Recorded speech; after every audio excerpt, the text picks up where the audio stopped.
Hello friends, welcome to the success Kendra. Friends, आप सभी को गुड मॉर्निंग और सभी लोग जल्दी से एक बार सेशन को लाइक कर दीजिए और इसका लिंक किसी भी एक ग्रुप में जहाँ कहीं भी आप हैं, चाहे वह फेसबुक ग्रुप हो, व्हाट्सएप ग्रुप हो या फिर टेलीग्राम ग्रुप हो, वहाँ पर फटाफट शेयर कर दीजिए। देखिए फ्रेंड्स, आज इस सेशन में हम लोग बिहार पुलिस का जो एग्ज़ाम 1, 7 और 15 अक्टूबर 2023 को लिया जाएगा। फ्रेंड्स, उसके लिए विगत वर्षों में यानी कि विगत 13 साल में जितने भी हिंदी व्याकरण के प्रश्न बिहार पुलिस के एग्ज़ाम में पूछे गए हैं, उन सभी प्रश्नों को 2010 से लेकर के 2023 तक के जितने भी प्रश्न पूछे गए हैं, उन सभी प्रश्नों को आज हम लोग एक ही वीडियो में डिस्कस करेंगे। बड़ा ही इम्पॉर्टेंट यह सेशन है। सभी लोगों से मैं रिक्वेस्ट कर रहा हूं कि जल्दी से सेशन को लाइक कर दीजिए ताकि सेशन हम लोग स्टार्ट करें। फटाफट सभी लोग जल्दी से सेशन को लाइक कर दीजिए। चलिए फ्रेंड्स, अब हम लोग सेशन आज का स्टार्ट करते हैं।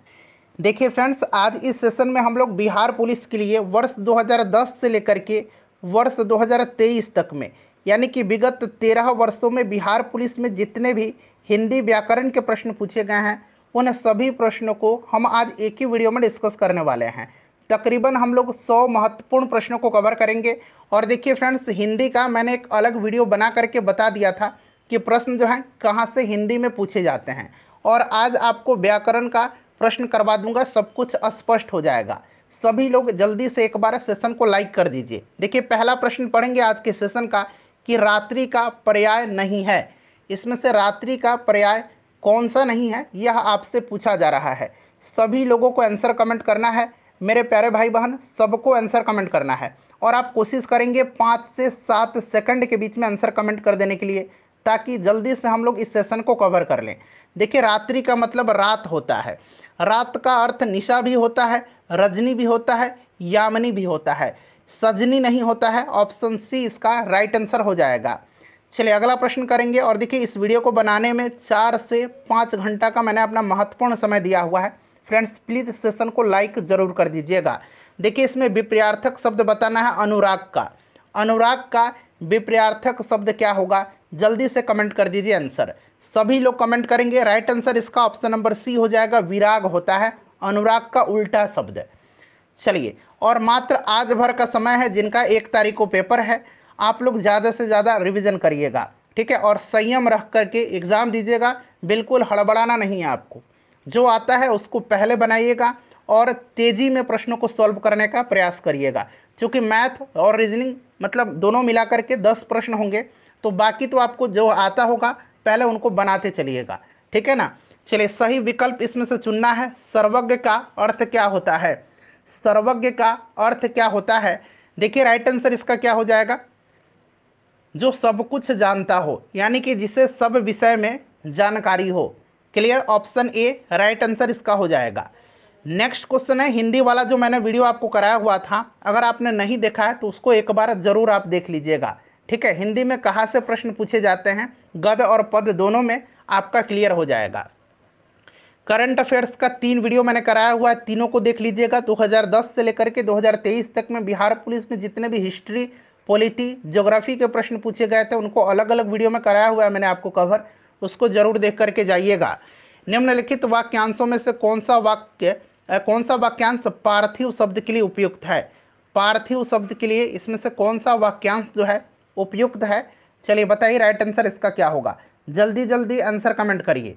राइट आंसर इसका हो जाएगा जिसका संबंध पृथ्वी से हो। ऑप्शन बी करेक्ट आंसर हो जाएगा। मैं बिल्कुल समय नहीं लूँगा, 5 से 7 सेकंड आपको समय दूंगा, उतने देर में आपको आंसर कमेंट करना है। निम्नलिखित में से प्रेम शब्द का पर्यायवाची नहीं है। प्रेम का इसमें से कौन सा पर्यायवाची शब्द नहीं है, बताइए राइट आंसर। तो देखिए, प्रणय होता है, अनुराग होगा, प्रीति होगा, घृणा नहीं होता है। घृणा जो है ये प्रेम का उल्टा शब्द हो जाएगा। अगला प्रश्न है हमारा कि साहित्य का, यहाँ पर देखिए साहित्यिक जो है यह इस तरह से लिखा गया है, ये अशुद्ध लिखा गया है। आपका शुद्ध पूछा गया है, कौन सा शुद्ध होगा इसमें से? चलिए बताइए, राइट आंसर इसका क्या होगा? तो देखिए, इसमें से राइट आंसर हो जाएगा फ्रेंड्स, यहाँ पर आप देखेंगे ऑप्शन ए जो है इस तरह से साहित्यिक लिखा जाता है। चलिए, उसके बाद अगला प्रश्न है हमारा कि जो कम बोलता है उसके लिए उपयुक्त शब्द आपको बताना है। जो कम बोलता है, जो कम बोलता है उसके लिए उपयुक्त शब्द जो होगा ये आपका मितभाषी होगा। मितभाषी होगा। जो अधिक बोलता है उसको वाचाल कहा जाता है। जो अधिक बोलता है उसको वाचाल कहा जाता है। चलिए, नेक्स्ट क्वेश्चन कर लेंगे कि दिए गए शब्द के पर्यायवाची शब्द का चयन करना है, यानी कि आपको रावण का पर्यायवाची शब्द बताना है। जल्दी जल्दी आंसर कमेंट करिए, सभी लोग इसका आंसर कमेंट करेंगे रावण का पर्यायवाची शब्द। तो यहाँ पर देखिए दशानन हो जाएगा, यानी कि 10 सिर हैं जिसके, 10 आनन है जिसके, अर्थात वह रावण है। अच्छा, चतुरानन का मतलब होता है भगवान ब्रह्मा, पीताम्बर का विष्णु और पंचानन का भगवान शिव। क्लियर। चलिए उसके बाद देखिएगा कि किसी बात को अत्यधिक बढ़ा चढ़ा करके कहना, किसी बात को अत्यधिक बढ़ा करके कहना, वाक्यांश के लिए सही शब्द क्या है इसमें से? किसी बात को अत्यधिक बढ़ा करके कहना, शब्द का सही अर्थ क्या है? तो इसका अर्थ होता है अतिशयोक्ति। अतिशयोक्ति, ऑप्शन बी करेक्ट आंसर हो जाएगा। चलिए उसके बाद नेक्स्ट क्वेश्चन करेंगे। फ्रेंड्स प्लीज़ एक बार सभी लोग सेशन को लाइक कर दीजिए, मैं सभी लोगों से अनुरोध कर रहा हूँ, प्लीज़ सेशन को लाइक ज़रूर करिएगा और इसको शेयर भी कर दीजिएगा मेरे भाई बहन, प्लीज़ इसको शेयर ज़रूर कर दीजिएगा।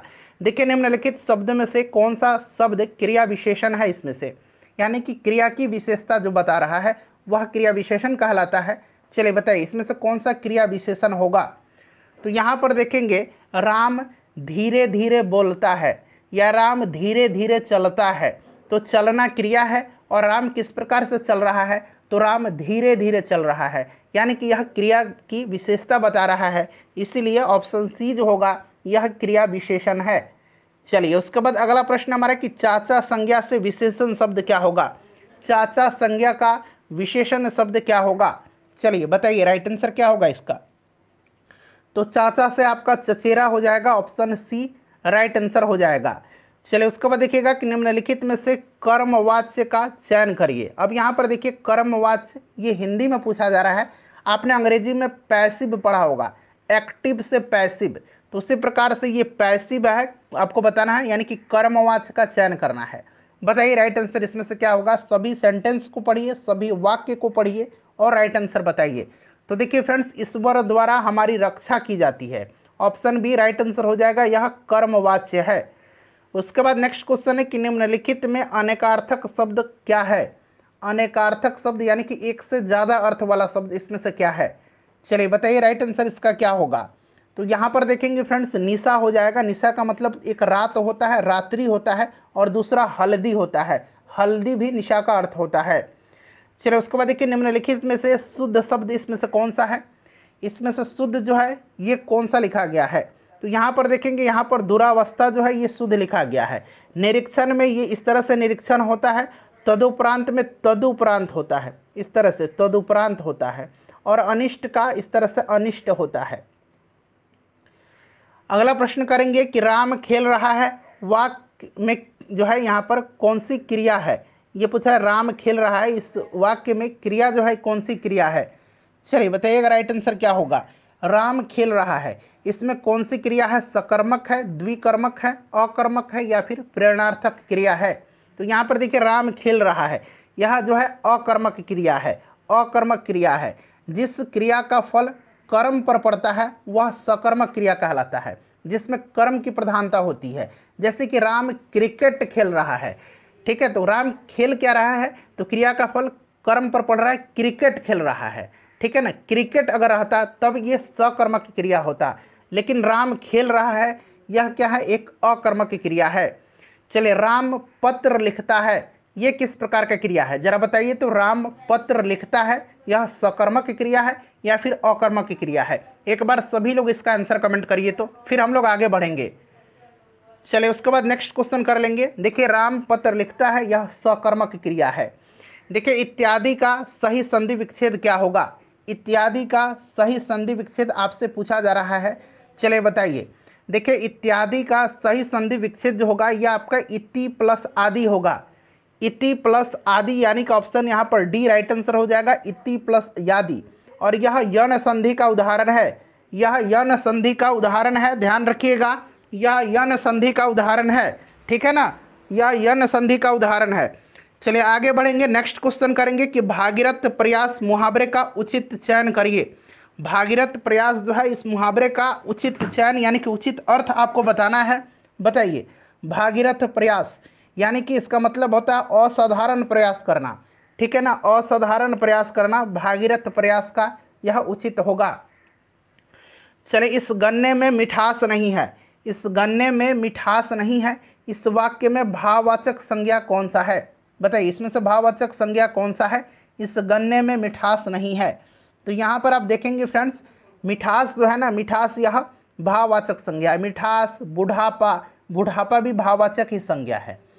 चलिए, उसके बाद अगला प्रश्न करेंगे कि महोत्सव का अर्थ क्या है। महोत्सव का सबसे पहले तो देखिए संधि विच्छेद होता है महाजोड़ उत्सव। महाजोड़ उत्सव यानी कि महान है जो उत्सव, ठीक है ना, महोत्सव महान है जो उत्सव, ऑप्शन ए राइट आंसर हो जाएगा। चलिए, आप कौन सा सर्वनाम है? आप कौन सा सर्वनाम है बताइए। तो यहाँ पर देखिएगा, मैं अपना काम स्वयं करता हूँ। स्वयं करता हूँ यानी कि इसमें निजवाचक सर्वनाम है, या फिर मैं अपना काम आप करता हूँ। स्वयं और आप जो हैं यह निजवाचक सर्वनाम है, तो यहाँ पर ऑप्शन बी हो जाएगा, निजवाचक सर्वनाम, ठीक है ना, ध्यान रखिएगा। चलिए, उसके बाद अगला प्रश्न कि कंठ से निकलने वाली ध्वनि कौन सी है।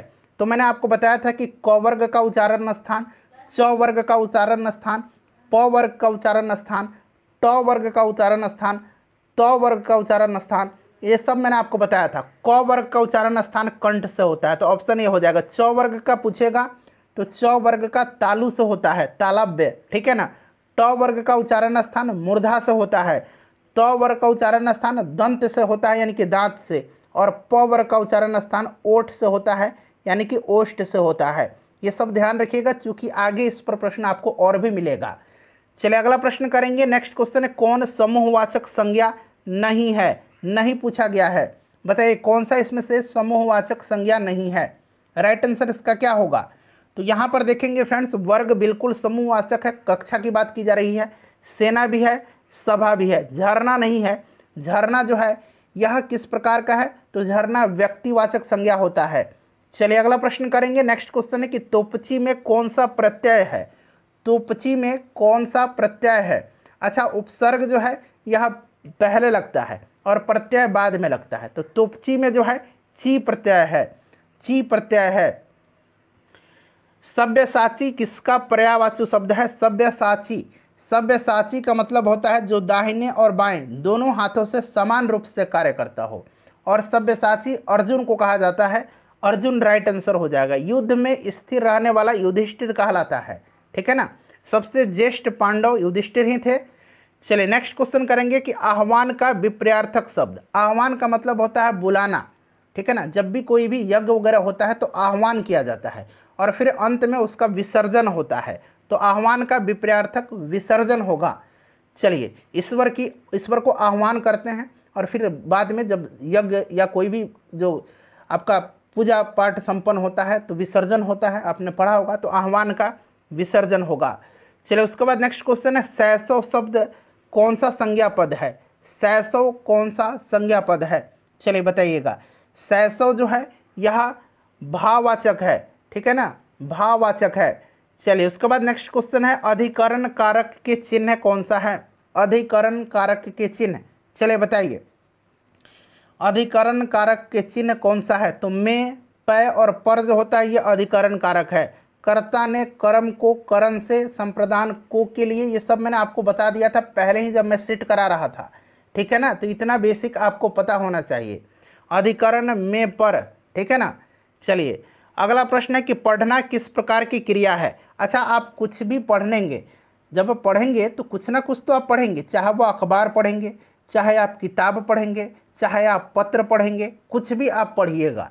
पढ़ना है यानी कि जब कुछ पढ़ रहे हैं तो जैसे मैंने बताया था कि जिस क्रिया का फल कर्म पर पड़ता है वह सकर्मक क्रिया कहलाता है, तो ये सकर्मक क्रिया है। नेक्स्ट क्वेश्चन है कि पयोधी शब्द निम्न में से किसका पर्यायवाची है? अच्छा, एक बार यहाँ पर देख लीजिएगा। पढ़ना तो मैंने आपको बता दिया कि सकर्मक क्रिया है। अच्छा, अगर आपसे पूछा जाए कि हंसना क्या है? हंसना क्या है? हंसना और रोना, हंसना और रोना ये क्या है? तो हंसना और रोना ये अकर्मक क्रिया है, ध्यान रखिएगा, ठीक है ना। चलिए, पयोधी शब्द निम्न में से किसका पर्यायवाची शब्द है? पयोधी। पयोधी का मतलब होता है समुद्र। समुद्र, समुद्र का पयोधी होता है। उसके बाद बात करें तो और भी होता है, जलधि होता है, जलधि भी होता है। चलिए, वारी मतलब क्या होता है? वारी का मतलब जल होता है। चलिए, नेक्स्ट क्वेश्चन करेंगे कि संस्कृत के जो शब्द मूल रूप से हिंदी में प्रयोग किए जाते हैं उन्हें कहते हैं। अच्छा, यहाँ पर ध्यान दीजिएगा, देखिए उत्पत्ति के आधार पर शब्द के 4 भेद होते हैं। उत्पत्ति के आधार पर मैं यहाँ लिख देता हूँ भाई, देखिए उत्पत्ति के आधार पर शब्द के 4 भेद होते हैं। कौन कौन से? तो तत्सम, तद्भव, देशज और विदेशज, ठीक है ना। अच्छा, बनावट के आधार पर शब्द के कितने भेद होते हैं? बनावट के आधार पर 3 भेद होते हैं। कौन कौन से? तो रूढ़, यौगिक और योग रूढ़। याद है आपको ना, पढ़ा है आपने बचपन में। तो यहाँ पर देखिए संस्कृत के जो शब्द मूल रूप से हिंदी में प्रयोग किए जाते हैं वो तद्भव कहलाते हैं। क्या कहलाते हैं? तद्भव कहलाते हैं। अगला प्रश्न कि वृद्धि का विलोम क्या होगा? जल्दी जल्दी भाई आंसर कमेंट करिए। वृद्धि का विलोम क्या होगा? तो वृद्धि का मतलब आगे बढ़ना या कुछ भी विकास होना, तो इसका क्षय होता है, ठीक है ना। चलो उसके बाद देखिएगा कि त का उच्चारण स्थान होता है। तो अभी मैंने आपको बताया था कि क का उच्चारण स्थान जो होता है ये क्या होता है? कंठ होता है। च का तालु होता है, ट का मूर्धा होता है, त का दंत होता है, ठीक है ना, और प का ओष्ठ होता है। नेक्स्ट क्वेश्चन करेंगे कि हिंदी भाषा में व्यंजनों की कुल संख्या। अच्छा ये प्रश्न आप बताइएगा, टोटल स्वर कितने हैं और व्यंजन कितने हैं? दोनों लिख करके मुझे कमेंट कर दीजिएगा। एक प्रश्न यह आपके लिए है, ठीक है ना। चलिए अगला प्रश्न करेंगे कि भरपेट में कौन सा समास है? भरपेट में कौन सा समास है? चलिए भरपेट में, अब यहाँ पर देखिए पेट जो है ना, पेट क्या है? मूल शब्द है। पेट क्या है? तो यहाँ पर देखिएगा पेट जो है इसमें मूल शब्द है। चलिए तो यह आपका अव्ययी भाव समास है। आ जन्म, आ इसमें देखिए आ जो है अव्यय है, जन्म मूल शब्द है, तो यह अव्ययी भाव समास है। क्लियर? प्रतिदिन, प्रतिमास, आजीवन, ये सब अव्ययी भाव समास हैं। कवि शब्द का स्त्रीलिंग रूप क्या है? तो ये तो आप पता है कि आपको कवि का कवित्री होता है, लेकिन कवित्री इसमें से सही कौन सा लिखा गया है ये आप बताइए। चलिए कवित्री सही इसमें से लिखा गया है, ऑप्शन नंबर यहाँ पर देखेंगे तो ऑप्शन बी राइट आंसर हो जाएगा। अगला प्रश्न करेंगे कि परिधि शब्द का समानार्थी शब्द। परिधि का, आपने वृत्त का परिधि पढ़ा है, आयत की परिधि पढ़ा है, तो परिधि और परिमाप एक ही शब्द होते हैं। आयत का अगर परिमाप पूछा जाएगा तो 2 इंटू एल प्लस बी होता है। आयत की अगर परिधि पूछा जाएगा तो भी 2 इंटू एल प्लस बी होता है। तो यानी कि परिधि और परिमाप ये समानार्थी शब्द हैं। नेक्स्ट क्वेश्चन है कि अतिथि के लिए चाय लाओ, ठीक है ना। इस वाक्य में अतिथि के लिए में कौन सा कारक है बताइए? तो कर्ता ने कर्म को करण से संप्रदान का के लिए को लिए पढ़ा है ना, तो यहाँ पर देखिए के लिए है यानी कि संप्रदान कारक है इसमें। चलिए फ्रेंड्स नेक्स्ट क्वेश्चन कर लेंगे कि पवर्ग यानी कि प फ ब ब का जो है उच्चारण स्थान पूछा गया है, तो ये बताइए। ओष्ठ राइट आंसर हो जाएगा प का। नेक्स्ट क्वेश्चन है हमारा कि निम्नलिखित में से कौन सा शब्द इसमें से पुल्लिंग शब्द है? पुल्लिंग शब्द है बताइए। अच्छा एडुटेरिया का बिहार पुलिस का 10 सेट मैंने आपको कराया हुआ था। देखिए उस 10 सेट में जितने भी 10 सेट में हिंदी के जो प्रश्न दिए गए ना था वो सारे के सारे प्रश्न प्रीवियस ईयर के ही पूरा हिंदी का क्वेश्चन डाला हुआ है। तो अगर एक बार आप चाहते हैं कि गद्य और पद दोनों पढ़ना तो एक बार सेट को 1 से 10 तक में हिंदी का देख लीजिएगा। हिंदी का 10 प्रश्न होगा, मैक्सिमम 2 से 3 मिनट एक वीडियो में लगेगा। आधे घंटे के अंदर आप इन 10 वीडियो को देख लीजिएगा। चलिए निम्नलिखित में से कौन सा शब्द इसमें से पुल्लिंग है? तो यहाँ पर देखेंगे बुढ़ापा जो है ये पुल्लिंग शब्द है। बुढ़ापा पुल्लिंग शब्द है, भाववाचक संज्ञा है, ध्यान रखेंगे आप। अगला प्रश्न करेंगे कि निम्नलिखित शब्दों में से कौन सा शब्द शुद्ध है इसमें से? मैथिली इस तरह से लिखा जाता है, मैथिली इस तरह से लिखा जाता है, तो ये तो गलत हो गया। अनाधिकार इस तरह से लिखा जाता है, अनाधिकार, अनाधिकार, तो ये भी आपका गलत हो गया। स्मरण सही है। वाहिनी इस तरह से लिखा जाता है, वाहिनी, ठीक है ना। चलिए ऑप्शन सी राइट आंसर होगा इसका। उसके बाद देखिए अनल का समानार्थी शब्द क्या होगा? अनल का समानार्थी शब्द क्या होगा? अनल, पावक, दावानल ये सब आग के पर्यायवाची शब्द हैं, ठीक है ना। चलिए उसके बाद देखिएगा प्रत्यक्ष का विलोम क्या होगा? प्रत्यक्ष का विलोम जो होता है ये क्या होगा? तो प्रत्यक्ष का परोक्ष होगा, प्रत्यक्ष का परोक्ष राइट आंसर हो जाएगा। नेक्स्ट क्वेश्चन है कि पर्वत का पर्यायवाची शब्द पूछा गया है। पर्वत का पहाड़, गिरी, ठीक है ना, गिरी भी होता है, अचल भी होता है, भूमिधर भी होता है, भूमिधर, शैल भी होता है, धराधर भी होता है, ठीक है ना। ये सारे पहाड़ के पर्यायवाची शब्द हैं, तो यहाँ पर देखिए शैल दिया गया है, ठीक है। नेक्स्ट क्वेश्चन है सार्थक शब्द का विलोम क्या होगा? सार्थक का विलोम बहुत ही सिंपल है, सार्थक का विलोम निरर्थक होता है। क्या होता है भाई? निरर्थक होता है, ठीक है ना। चलिए अगला प्रश्न करेंगे। नेक्स्ट क्वेश्चन है, चौराहा किस तरह का समासिक शब्द है? चौराहा, देखिए इसमें अंक आ रहा है, चौराहा, त्रिभुज, ठीक है ना, ये सब क्या होते हैं? यह द्विगु समास होते हैं, यह द्विगु समास होते हैं। चलिए ज्येष्ठ का विलोम शब्द आपसे पूछा जा रहा है, ज्येष्ठ का विलोम शब्द क्या हो? ज्येष्ठ मतलब बड़ा होता है और उसका उल्टा कनिष्ठ होता है, यानी कि छोटा। क्लियर?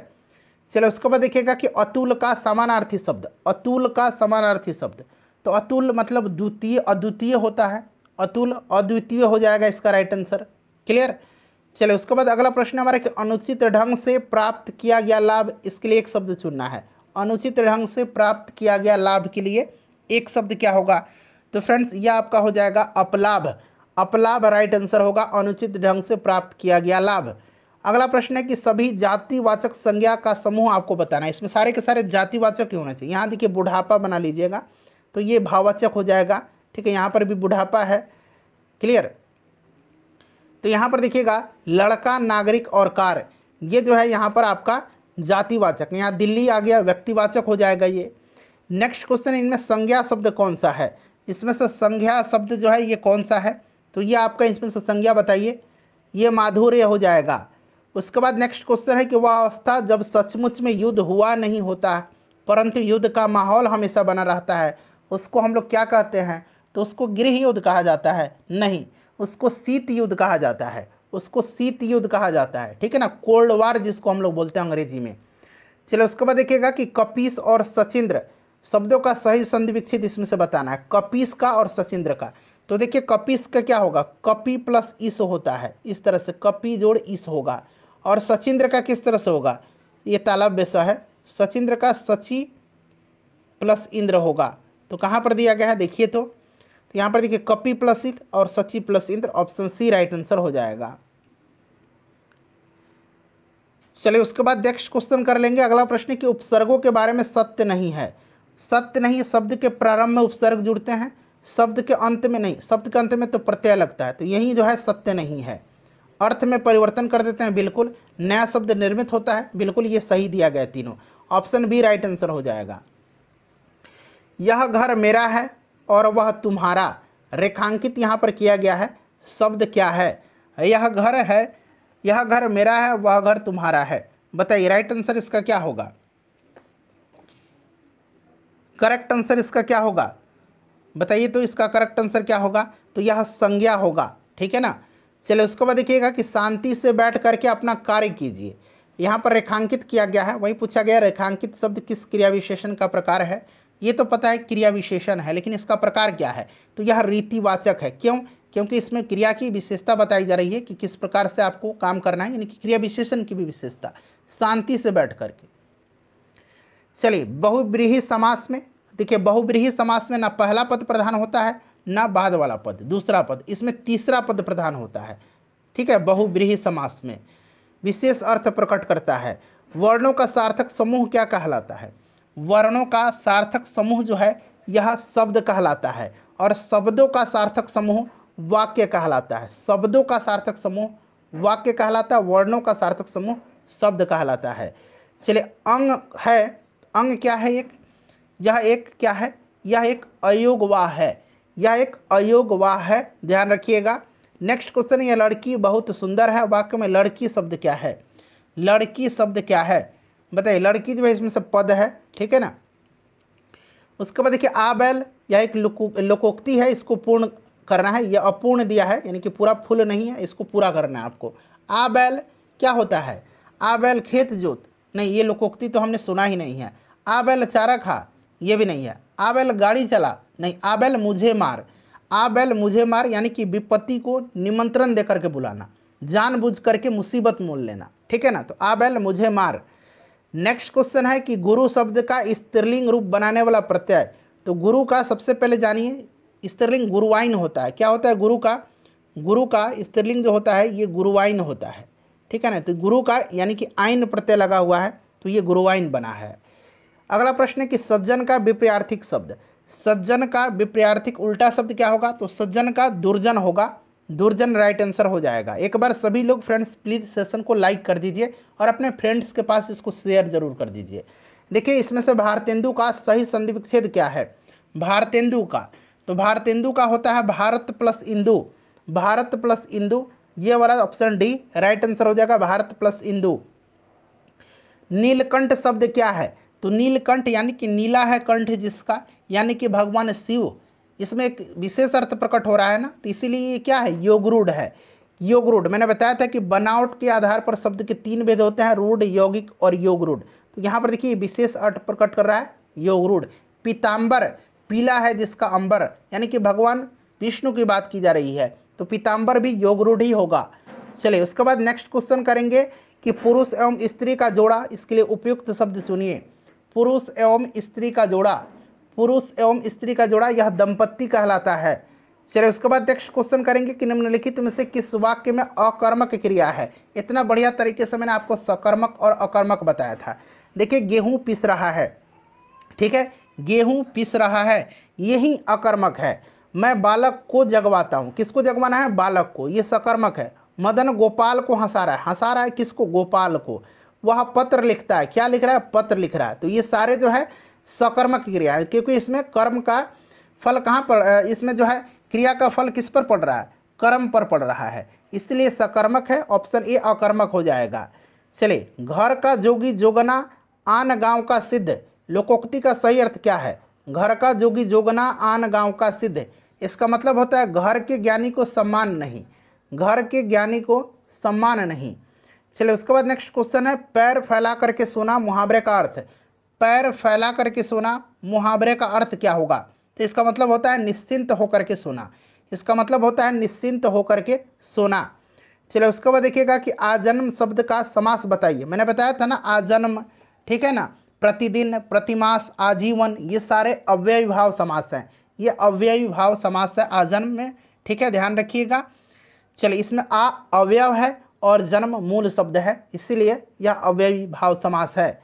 नेक्स्ट क्वेश्चन है राशि का सही अर्थ बताइए। राशि का मतलब क्या होता है? तो राशि का मतलब यहाँ पर ढेर हो जाएगा, ठीक है ना। चलिए उसके बाद नेक्स्ट क्वेश्चन है कृतज्ञ शब्द का अर्थ बताइए। कृतज्ञ का मतलब बताना है, कृतज्ञ का मतलब आपसे पूछा जा रहा है। तो यहाँ पर देखिए आसान फरोश होता है कृतज्ञ का मतलब। चलिए गंगा हिमालय से निकलती है, यहाँ देखिए हिमालय से निकलती है, वाक्यांश में जो है रेखांकित शब्द कौन सा कारक है? तो गंगा हिमालय से निकलती है, यानी कि इसमें अलगाव हो रहा है, तो अलगाव जब भी होगा तो ये कौन सा होगा? अपादान कारक होगा। जैसे पेड़ से पत्ती गिरता है, तो देखिए पत्ती का पेड़ से अलगाव हो रहा है, तो इसीलिए यह भी अपादान कारक होगा। नेक्स्ट क्वेश्चन करेंगे कि उज्ज्वल, यहाँ पर देखिए उत प्लस ज्वल का संधि विच्छेद, मतलब उत प्लस ज्वल की संधि से शब्द कौन सा बनेगा? तो ये तो आपको पता है उज्ज्वल बनेगा, लेकिन उज्ज्वल सही इसमें से कौन सा लिखा गया? ये थोड़ा सा कठिन है, तो उज्ज्वल इसमें से सही जो लिखा गया है ऑप्शन डी उज्ज्वल इस तरह से लिखा जाता है, इसको आप ध्यान भी रखिएगा।